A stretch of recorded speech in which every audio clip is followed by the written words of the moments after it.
Okay, so today I'm going to get you up and running with RPCS3 Emulator and using the latest Retrobat version 6. So of course there's issues with Retrobat version 6 where it's very hard to generate M3Us nowadays, and of course M3Us is paramount to getting your PS3 collection displayed within Retrobat. So through this setup guide today, I'm going to show you how to manually do this. I'm going to be showing you how to download the PS3 emulator, how to install firmware, and everything else that you need to get yourselves a very good PlayStation 3 experience using Retrobat version 6. So seriously, you need to check this one out if you want a really awesome PS3 experience through Retrobat version 6.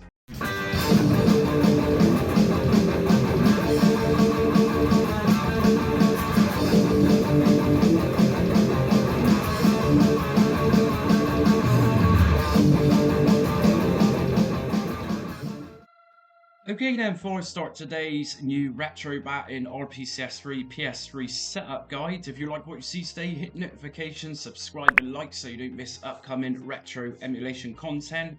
I release content every day for retro emulation, and obviously by hitting notifications you'll get little notifications pop up. So we're looking at RPCS3. Now the last time I did a setup guide on this was around a year ago, and we've recently had the release of Retrobat version 6, and in many ways this is a complete mess. I'm not going to lie to you. Many of you's actually been commenting and saying that this isn't working, that isn't working. Obviously we got the new BAT GUI, and if you can find a M3U generator within BAT GUI these days, good luck to you. So we're going to do this, and I've found a way to help you get your PS3 games up and running inside Retrobat version 6. So what we need to do first then is actually go inside a Retrobat, and we're going to use this in order to download RPCS3.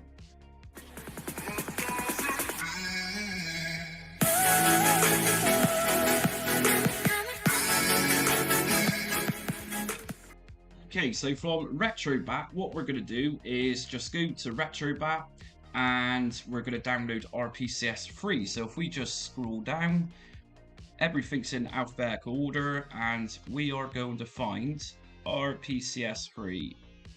And here we go. So just download this one. So emulator RPCS3 is not installed. Install now. So obviously press yes on this, and just leave this for a couple of minutes.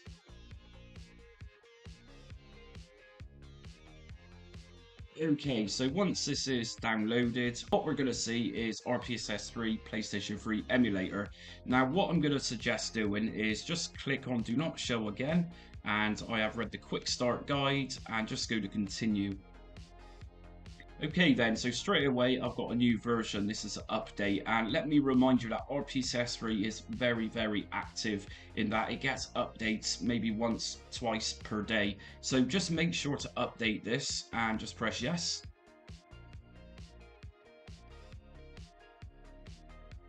Okay, don't show again, and okay, and just let it restart.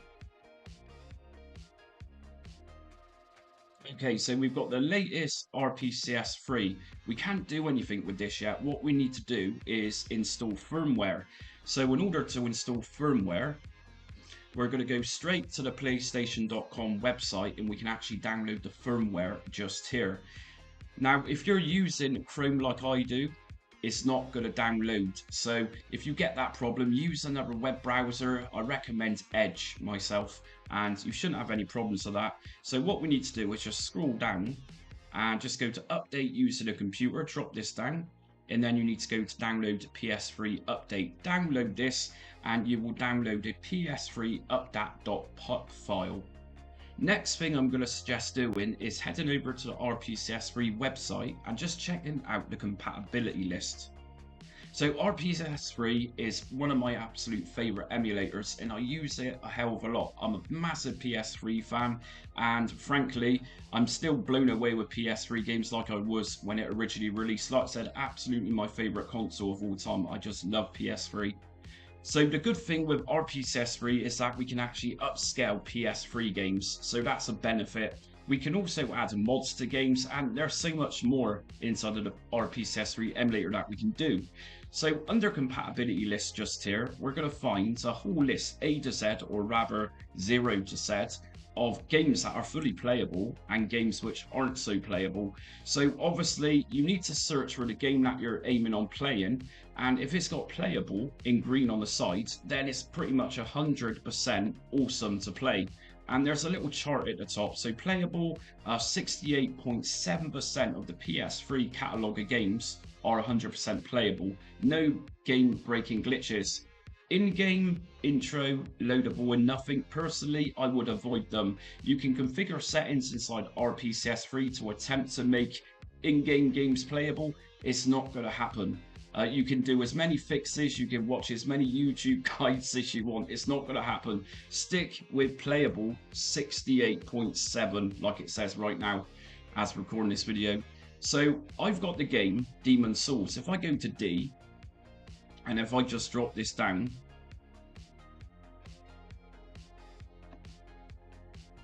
and we're just going to look for Demon's Souls here. So like I say, everything's in alphabetical order. It's nice and neat in that respect. And here we go. So we got Demon's Souls, and the PlayStation logo tells you that if you've got a digital version of this, a PKG or a .pkg file, it's going to run perfectly. It's playable.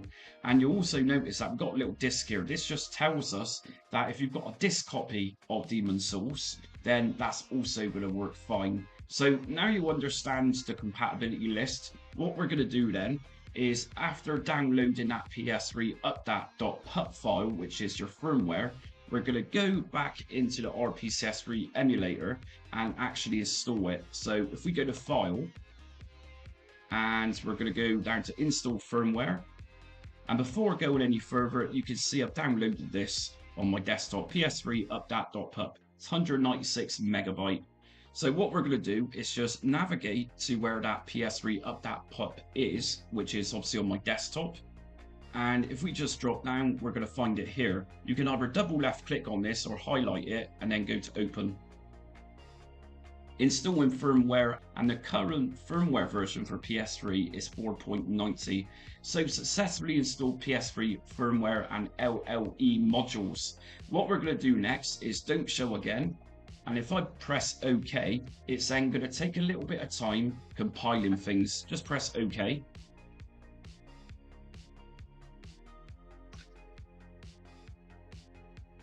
Like I say, this can be pretty time consuming, and if you're running a potato computer or expecting to run PlayStation 3 games using a Commodore 64, it's not going to happen. So just make sure, of course, your computer you're using for PS3 emulation is man enough.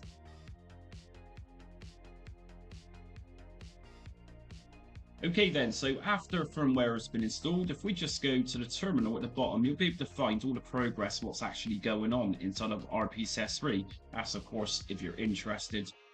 So firmware has now been installed. So what we're going to do next then is actually start adding games. So I've got Demon's Souls here, and this is what a PS3 game looks like. This is direct from a disc copy which I've extracted. We're going to have a PS3 underscore game folder, and most games also have a PS3 underscore update too. Inside PS3 underscore game folder, what we're looking for is the USRDIR folder. In here, you should find right at the bottom eboot.bin. So what we're going to do here is actually copy this Demon's Souls games into the RPCS3 emulator directory. So on your Retrobat shortcut, just go to Open File Location, Emulators, and from Emulators we're going to find RPCS3. We just scroll down. Now inside of here we're going to find a folder called Games, and this is where your folders of your games are going to go. So I'm just going to drag Demon's Souls inside of that folder. Cool. And here we go. So my game is just here, and my contents are still intact. So what I'm going to do, and this is going to be the start of creating your own .m3u files in order for Retrobat to see your games. If we open up Retrobat right now, it's not going to see anything. So what we need to do is go inside the game folder, so Demon's Souls. Now we're going to go into the PS3 underscore game folder. And if we go inside the USRDIR folder, right at the bottom, you're going to find eboot.bin, and this is going to be the same for all PS3 games. Now we need to copy the exact directory of this. If I right click on that eboot.bin, what I'm going to do is go to copy as path. So that's now copied. Next thing I'm going to do is just come out of emulators, and I'm going to go down to ROMs folder. And in ROMs, I'm going to just scroll down until I come across PS3. Go inside PS3. What we're going to do next is create a new text document in here. So if I right click new text document, I'm then going to type out into new text document Demon Souls, and this needs to be spelled exactly how the game folder is spelled, which we put into the emulator games folder. So Demon Souls, and just delete the dot text. In fact, keep dot there, just take away txt, and I'm going to type in M3U, press. If you change a file name extension, the file might become unusable. Are you sure you want to change it? Yes. Okay. Now we've created this, what I'm going to do is right click on it again, and I'm going to edit it in Notepad. Now, if you recall a few minutes ago or a couple of minutes ago, I copied a path. What I'm going to do is paste that inside of this text document. So this is actually directing it to where the game's located, which is in emulators. What I need to do here is just take away these quote marks, and then I'm going to go to File, Save, and just close this down. Okay, so if we go inside a Retrobat now,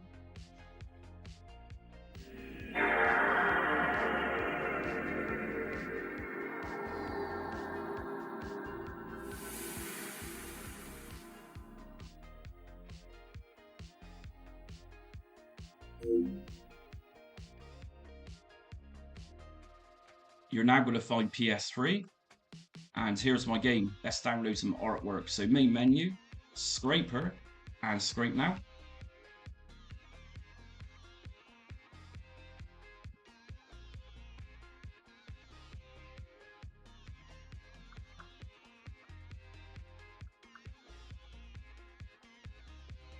And game settings, update game list, yes.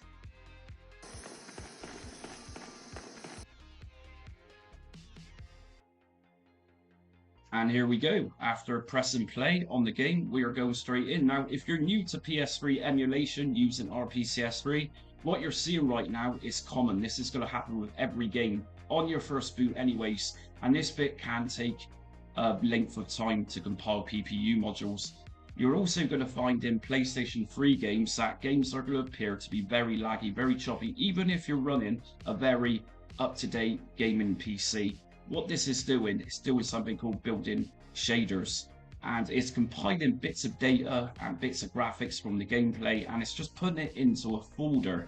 And like I say, on your first time around, it's going to be very choppy. If you play that around and just move up, down, left, right, whatever, just make sure all those shaders are being cool.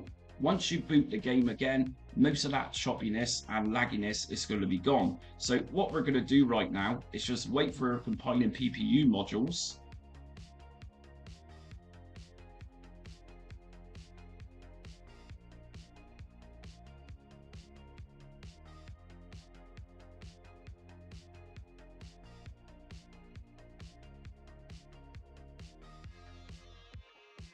Okay, so as you can see, it says compiling shaders, like I just mentioned.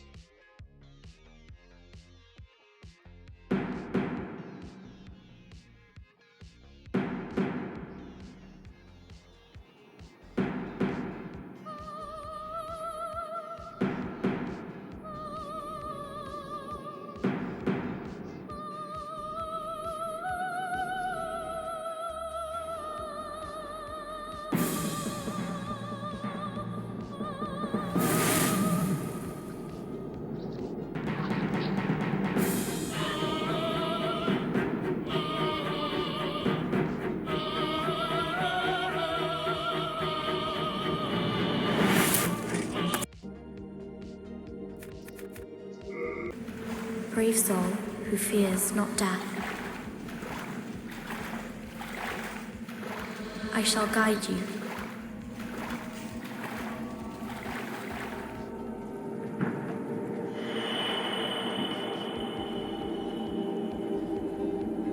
So that you may lull the old one. Okay, so as you can see, the game's working fine, but it's very buggy. There's lots of things going on. We're missing graphics, we're missing this, we're missing that. If you come across a PlayStation 3 game which does this, what I normally do is type into Google RPCS3 Demon Souls, for example. This is going to firstly find you a page for RPCS3 Wiki. If we just click on Demon Souls, it's going to tell us just here which configurations we need to make for particular PS3 games. So everything just here is from users from RPCS3. So what we need to do then is actually copy some of these settings which people's getting the best luck from. And what we're going to do is open up RPCS3 Emulator. So we're going to need to go to Retrobat directory, open file location. And from here, we're going to go to emulators and just search for RPCS3. And we need to open this up outside of Retrobat. So rpcs3.exe. Okay, so we need to edit the game. So what we need to do on this is just right click on the game itself. And we're going to go down to create custom configuration from default settings. And what we need to do then is take a look at the wiki just here, and the first thing it's going to say is CPU configuration. So what we need to do then is take a look at SPU block size, and if we look here, SPU block size is already actually set to safe. So we're going to follow this, it says safe, and if I scroll down a bit, next up we got GPU configuration. So back over on RPCS3, what we're going to do is look for GPU configuration. So GPU tab, resolution scale threshold needs to be on 640 by 640. So resolution scale threshold, and if I just drag this up to as it says 640 by 640, and we can see the scale at the bottom just going up there. I can actually use my keyboard and just press left and right in order to get this precisely what it's recommending. We also need to enable right color buffers, as it says just here, this is on. So over on additional settings, just check right color buffers. Next up, we got advanced configuration. So if we go over to the advanced tab, we're going to find under advanced maximum number of spurs threads. And as it says here, 3. So I'm going to put this one on 3. And this game has actually got patches, and we can download and use the patches through RPCS3. So first of all, we're going to just apply those settings. So apply, save custom configuration. Next up, we're going to download patches. So right click on it. We're going to go down to manage game patches. New patches are available. Do you want to update? Yes. Your patch file is now up to date. If I OK on this, and as we can see, I've now got Demon Souls appear, and this is going to be the same case for most PS3 games. A lot of them come with patches as long as you download them, like I've just done. If we just drop this down, and again, we got several different patches here in order to enhance our PS3 games. So in this particular game, we've got aspect ratio. So if I click on each one of these, we'll see just here in this column, that's actually giving us information on each one of these patches. So what this is actually saying is that once we got the patch, it's recommending us to unlock FPS. So I'm going to just unlock FPS, and we can also skip intro videos using this. So let's just skip intro videos and apply, save. Now before I run this game again through Retrobat, what I'm going to do is just test it through here. So if I right click, we want to go to boot with custom configuration, left click. So like I said a minute ago, your first time booting up a PS3 game, it's going to take a little bit of time. And it should have done this already, but because I've applied these new settings, then of course it's got to go through this process again.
Okay, so let's say you've got an update for your game, or you've even got a .pkg, a package file, or whatever.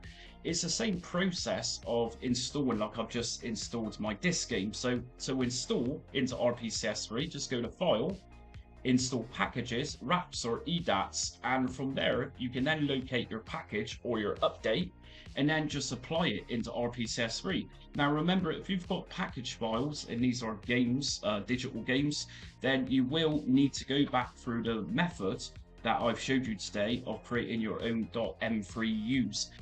Okay, so let's take a look at fine-tuning. Let's say, for example, you've got a fairly good computer, but it could be better. What I recommend is a little program called Razer Cortex, and you can get a copy of Razer Cortex. It's absolutely free. I'll leave the link in my description. So what it's actually going to do is free up memory, and it's going to put the extra memory and all the other background processes into your gaming. So download it from this website. And this is how it works. It's really as simple as just downloading it, installing it, going up to Game Booster. And right now what it's done is checked all those background processes that I don't necessarily need. And could just go to Boost now. And we'll see it's actually releasing memory. And you can actually release a lot of memory in this. Here we go. We have released 3.25 gigabyte of memory. And of course, those background processes has now been disabled. So by using this, we can then go into Retrobat and use our game and play our games, which are going to really run a little bit more smoothly.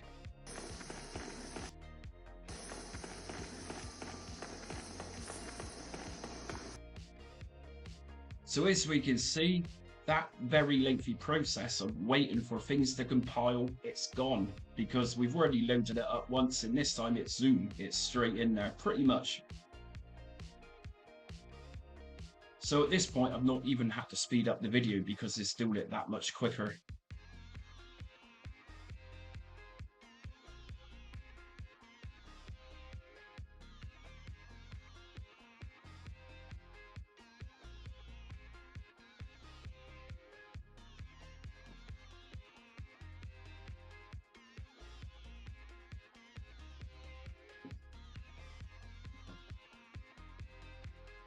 And that's it, we're in. So all that just then was actually in real time.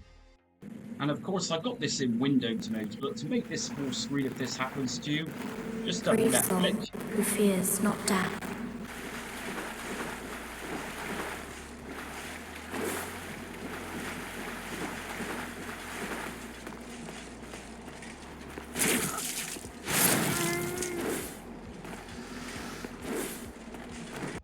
So a little bit jaggy for me, but of course I'm recording this video and that's taking up memory in itself. So next thing I'm going to show you is some settings inside the emulator itself. So all we need to do then is go to the Retrobat shortcut, open file location, and then just look for your emulators folder again, and of course RPCS3.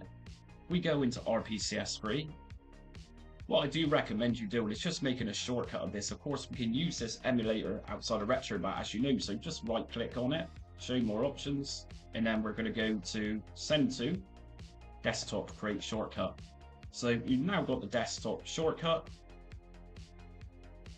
and here we go, we're straight in. So we can set particular settings for games, as you're well aware of at this point. So I just configured particular video settings for Demon's Souls, or we can do it for all games. So let's just look at pads. If I go to pads and you're having any issues where your controller's working, then under handlers, just make sure this is under X input or SDL. SDL works fine for my Google Stadia controller. As we can see here, listed under devices, Google Stadia controller. Now this automatically configures your controller. If it doesn't, then it's just a simple case of clicking on each one of these buttons and mapping it out with your controller. So as you can see now, I'm actually mapping this out, but I don't need to. And I also recommend you attempting to update RPCS3 every day, because like I said earlier, it does get a lot of updates. If you don't get a window pop up telling you to update it, it's just a simple case going to help, check for updates. And as it says, my version is already up to date because I updated it just a minute ago. Okay, so in Retrobat itself, we've also got the view options, which you can access by pressing select on your controller, advanced system options, and rather than doing things through the emulator itself, you can actually do it through Retrobat. So we got the obvious just there, such as internal resolution. This will say you can take it up to, say, 4K and beyond, but personally, I wouldn't suggest doing that. You will lag, and you will lag in a big way. So at best, you can probably get these games up to, say, 1080p, which is pretty good for PS3 games. Most of them run at a native 720p, as it says just there under auto. Some games will go up to 2K, but you must have a fairly good computer. Like I said earlier on, if you're planning on using a ZX Spectrum or a Commodore 64, forget it, it's not going to happen. So we also got game aspect ratio. Now, of course, PS3 games were really designed for 16:9, and as we can see, auto is going to select 16:9. 4:3, it's going to look really bad for a PS3 game, so just stick to 16:9. VSync also is going to be set to auto, and of course auto picks up the next option, which is yes. VSync, it takes away screen tear, so always make sure this is either on auto or yes, because obviously screen tear is going to occur in 3D games. Under video, we got a range of different options here, such as video mode, so you can match this up with the screen and your refresh rate. Now, you've got lots more options here, such as write, depth buffers, read color buffers. So what I showed you earlier on through the emulator itself, in terms of going to the RPCS3 game wiki, you can actually make these changes through here. But personally, I find this easier using the emulator itself outside of Retrobat. Visual rendering, we have got anti-aliasing, which is also set to yes. Anastrophic filtering, again, for something like PS3 games, the further up you go with anastrophic filtering, which of course takes away jagged edges on objects, your computer is going to sweat. So just be very modest with something like anastrophic filtering. We also got drivers. Now, video just here. If you find you've got a black screen and games won't boot, then try OpenGL. And the same with audio. If you're getting no audio output, then by auto is selecting, in my case, X Audio 2. If you get no sounds, try QB. And under emulation, again, you'll find lots of different settings here, which you can obviously find in the RPCS3 emulator itself, such as things like SPU block size. So just a minute ago, when I was going through the RPCS3 emulator, we did see SPU, and it was actually set to safe. We've also got controls just here, so we got show mouse cursor, and if you notice through my little bits of gameplay just here, the mouse cursor was actually displaying. So if you want your mouse cursor displaying for whatever reason, then just make sure to select that one to yes. And right at the bottom, we got edit pads to key profile. So for some particular games, you might require a keyboard, which was a little attachment which could fit onto the PS3 6-axis. We can actually map out here those keys to our control pad. If I press on D-pad up, for example, we can then map it out using this.